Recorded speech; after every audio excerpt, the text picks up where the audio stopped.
London, at the turn of the 19th century, pulsed with the excitement of live stage magic. Among the eager apprentices learning the craft were Robert Angier and Alfred Borden. Both young, hungry, and ambitious, they worked under the guidance of a seasoned magician, assisting in elaborate stage tricks. Angier was charming, polished, and had a natural ability to connect with audiences. Borden, on the other hand, was raw talent, obsessive, driven, and always experimenting with new ideas. But one fateful night changed everything. During a water tank trick, Angier's wife Julia drowned on stage. Angier blamed Borden for tying the knot too tightly, though Borden never confirmed whether it was intentional or a mistake. The tragedy shattered their bond and set them on a path of relentless rivalry. What began as professional competition soon turned into personal warfare. Angier sought revenge while Borden pursued mastery. Each began sabotaging the other's performances. Ruined tricks, broken illusions, stolen ideas. Audiences started whispering about a new battle brewing in London's theatres, a war of egos disguised as magic. Their rivalry escalated when Borden unveiled his masterpiece, The Transported Man. In this trick, he stepped into one wardrobe and instantly appeared across the stage from another. Audiences gasped. Other magicians were baffled. No trapdoors, no doubles, just pure astonishment. Angier was furious. He became consumed with discovering Borden's secret. He sent spies. He bribed assistants. He even destroyed his own shows trying to copy it. But nothing worked. For Angier, it wasn't just about the trick. It was personal. He needed to outshine Borden, no matter the cost. Borden's Transported Man made him the talk of London. Night after night, he performed the impossible, leaving audiences stunned. His success allowed him to marry Sarah, a kind woman who loved him despite his mysterious, unpredictable nature. But even she grew troubled by his strange behavior. Some days he was loving and gentle, other days cold and distant, as though he were a completely different person. She suspected infidelity, never knowing the real truth hiding beneath his act. Meanwhile, Angier sank deeper into obsession. He hired an actor look-alike to perform his own version of the trick, but it required him to hide beneath the stage while the double basked in the applause.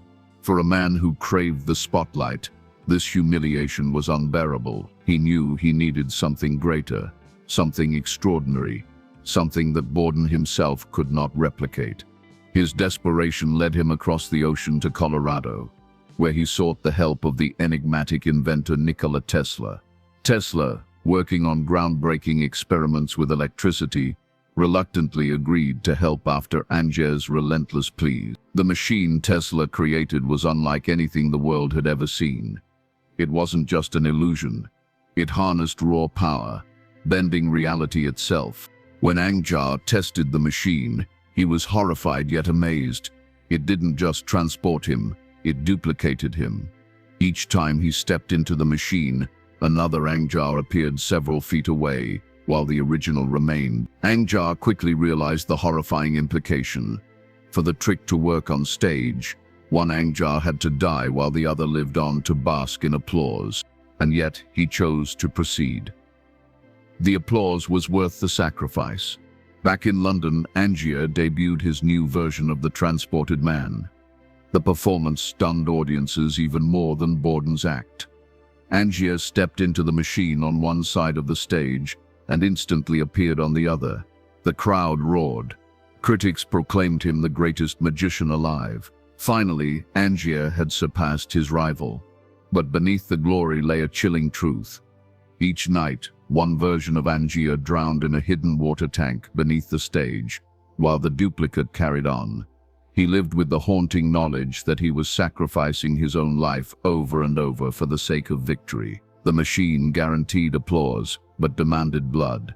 Borden grew desperate to uncover the secret. Sneaking backstage one night, he discovered Angier's horrifying setup, a row of water tanks filled with drowned Angiers. But before he could fully expose the trick, Angier framed him for murder, accusing him of trying to sabotage the act. Borden was arrested, leaving his young daughter helpless. In prison, Borden was visited by a mysterious man who offered to care for his daughter if he revealed the secret of his transported man. Trapped, desperate, and betrayed, Borden faced the collapse of everything he had fought for. Meanwhile, Sarah had already taken her own life, unable to endure the lies and inconsistencies in her marriage. As his execution neared, Borden clung to one truth that Angier had never discovered. His greatest trick wasn't machinery, but devotion. On the eve of his death, the full secret finally came to light. Borden was not one man, but two, identical twins living a shared life. One twin loved Sarah, while the other loved Olivia, Borden's mistress. They traded places seamlessly, each sacrificing half a life so that together they could maintain the illusion. Sarah's suspicions, Olivia's doubts, and Borden's erratic moods all suddenly made sense. For them, magic wasn't just an act, it was a lifelong commitment of love, sacrifice, and deception. One twin went to the gallows, executed for a crime he didn't commit. But the other lived on, determined to have the final word. Armed with this knowledge, he confronted Angier in the theater where his cursed machine was hidden. Angier, weakened and dying, admitted the truth. Every night he killed himself, drowning in the tank, while another Angier survived to take the applause. It was his ultimate devotion to the craft, obsession taken to the darkest extreme. The surviving Borden shot Angier, bringing their rivalry to its grim conclusion. As Angier lay dying, he asked the haunting question, "You never understood why we do it, did you?" The audience knows the truth, but they'll never see the sacrifice. The theater went dark. The surviving Borden walked away, finally free, ready to reunite with his daughter. But the audience was left with a haunting realization. Behind every great illusion lies pain, sacrifice, and obsession beyond imagination.